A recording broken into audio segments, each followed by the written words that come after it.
What's happening, guys? Nate and Scott here. Today we just wanted to hop on and share a little tip about the serve. In a lot of our serve videos, we've noticed comments where people are asking how to make their flat serve, their first serve, more consistent, breaking down in the big moments. And what we're noticing is some misconceptions. And you want to talk to them a little bit about like what's going on? Yeah, there's a big one. So a lot of you guys are complaining you're missing your flat serve in the net and you just can't really feel what the adjustment is. I think there's some bad instruction out there, and I rarely will say that. I'll rarely say, hey, coach, that's not good coaching. Don't do it that way. But I think there are some coaches out there that are coaching, you need to hit down on your serve, and factually, that's just not how that works, right? Yeah, and I think the language where it gets muddled up is you're being told to snap the wrist, right? You're trying to snap the wrist, which suggests, even if the coach may not be saying it, snapping suggests that the wrist is going down. Now, does your wrist snap? It does, but it's a product of pronation and getting the arm out to extension.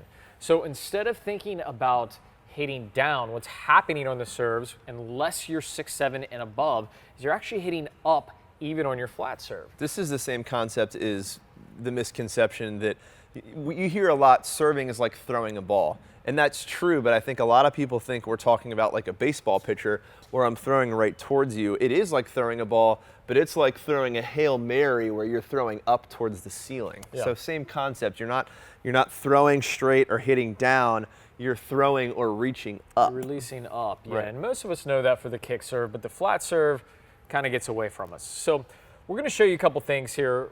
One, let's serve from the service line a little bit. And serving from the service line is, yeah, that's why the Isners and the Karloviches of the world that are 6'7" and above, they do have the luxury of hitting down a bit.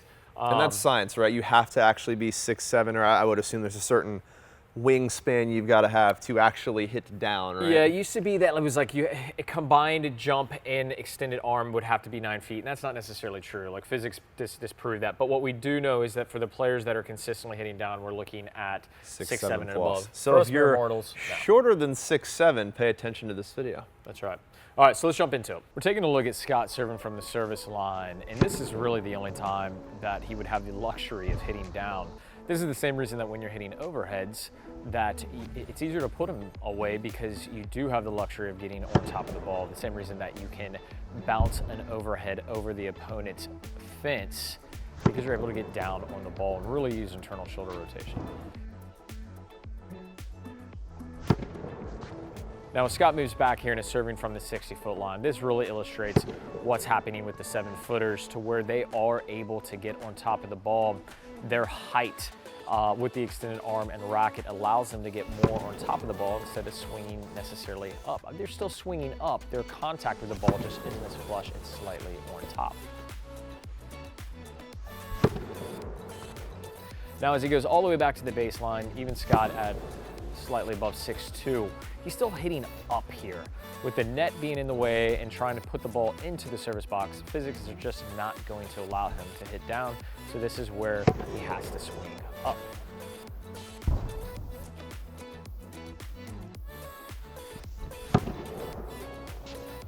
So a great exercise to get the feeling of hitting up on the ball is finding a curtain. You could do this on a chain link fence. It's not going to be as effective. Ideally, you have a flat surface.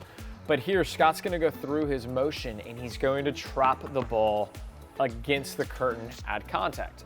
And by trapping it, you can see here, strings are flush.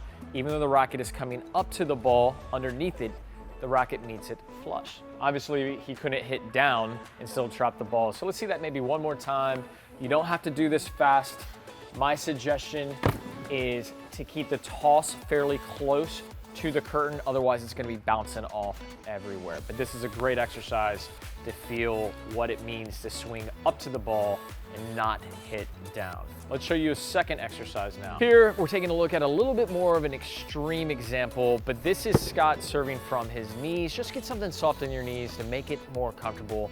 And from this height, you absolutely have to hit up in order to clear the net, but you can still make it in the service box with the correct mechanics on the serve. And you might be surprised, you can still get a pretty decent amount of speed here on the serve using the proper mechanics. Just make sure you have a continental grip and you're allowing the racket to stay fluid, but this will be a great way to feel hitting up on your serves, on the flat serve specifically.